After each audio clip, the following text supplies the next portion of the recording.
elite realized that building structures that last forever are not good for profit. A repurposed, inherited world. You got this from the humans we have created, the pure blood, and not from the humans created in laboratories by the pure blood. We are not the first, and will not be the last. You could be the last. It will depend on the outcome of the war that is coming. The war between us, your creators, and our enemies, the Titans. This is like some sort of game. No, this is a war. Cities under our feet. The controllers know what's going on. Yes, they do. The finest structures in the realm, all built with horse and buggy. Everybody knows it's a lie, but what everybody does not know is that the elite still have the old tech, and also the knowledge and power to make even greater structures than those from the old world. This place gets reset, and they rewrite the rules, and the history and people go on oblivious to the past. Correct. What is this place? Sirius B, from the endless space time world. And before you judge this part, he adds a little more. A world's fair, the finest? Do you need 100 acres of land to amuse yourself? The elite do not have much land, but we, your creators, do have many lands. We too have our own creators, gods. Those that made us have only 3 fingers and play with marbles. These are the many endless space time worlds. Mudfloods, orphans, false narratives. Who are these people? You know them. Descendants of kings, dukes, etc., who are at the service of our enemies, the Titans. Who created them? The machines, anomalies. The Titans are half organic, half machine cyborgs. The buildings that appear in old pictures perfectly cut in diagonal were cut by the Titans. They used laser swords, and not like a ray like most people think. Repurposed into indoctrination camps. The objective is to turn you all into cyborgs, soulless, so they can fully control you. Are we a genetically engineered race? Yes, we made you by combining our DNA with monkeys' DNA. How many races have come before us? The humans have always been the same. The only problem is their DNA has been hijacked by the enemies, the Titans. So now you are weaker and live less. Why are they hiding all this? To totally control you. Can we survive the next reset? Yes, but many will not. Are we free?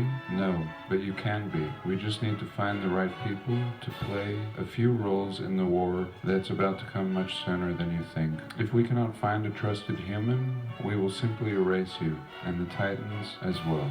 Who controls us? Where do they live? The Titans control you. They live in that which is called the dark side of the moon. And this simply could be another crater. Is there more land unknown to us? Yes.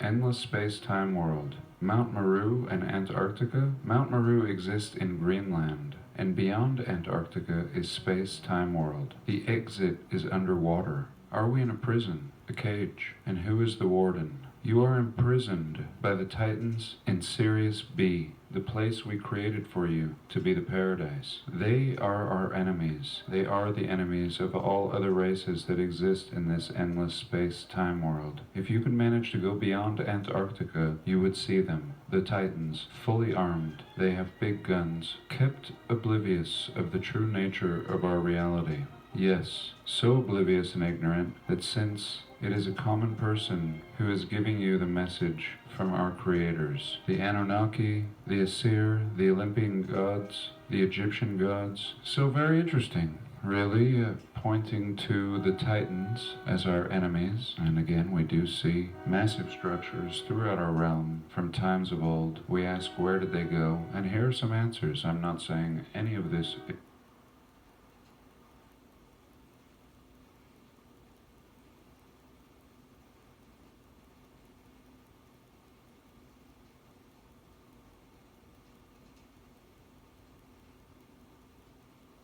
is correct, but I found it very interesting. If the moon is a reflection of our realm, there could simply be craters next to ours. And very interesting that when we hear of the last great war of the realm, the Germans were taking submarines underneath Antarctica. And I had recently seen a lot of different things that lent to the idea that the way out could both be up and over the wall or under it. Just a little snippet I thought I would share.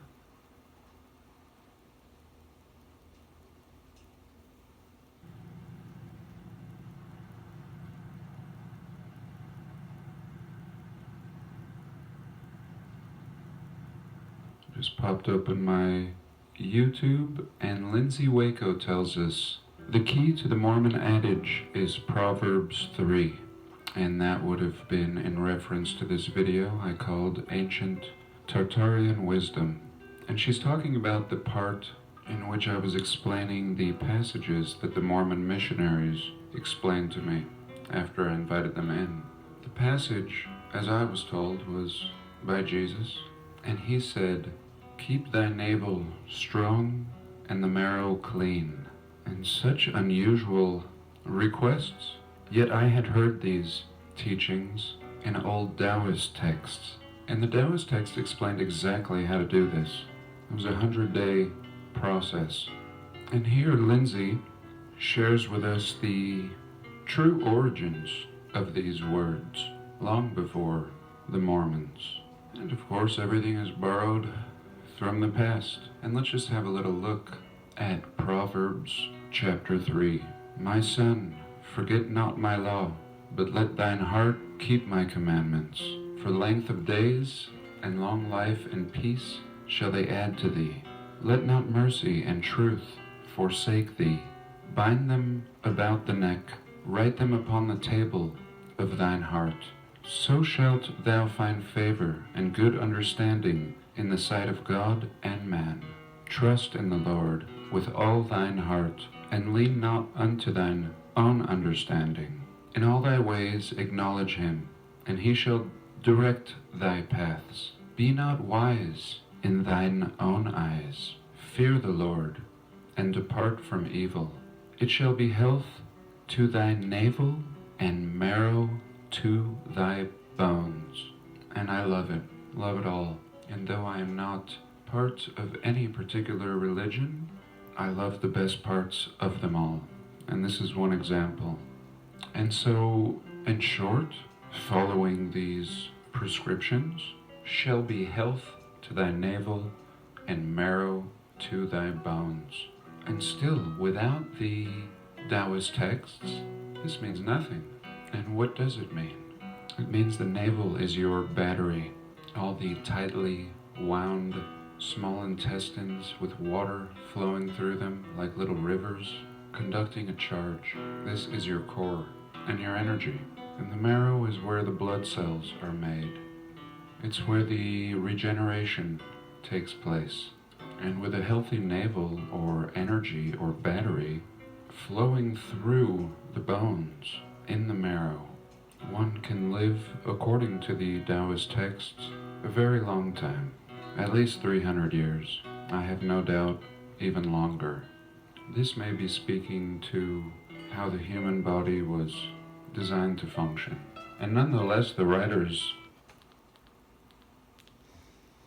with water flowing through them, like takes place. And with a healthy navel or energy or battery flowing through the bones in the marrow, one can live, according to the Taoist texts, a very long time. At least 300 years. I have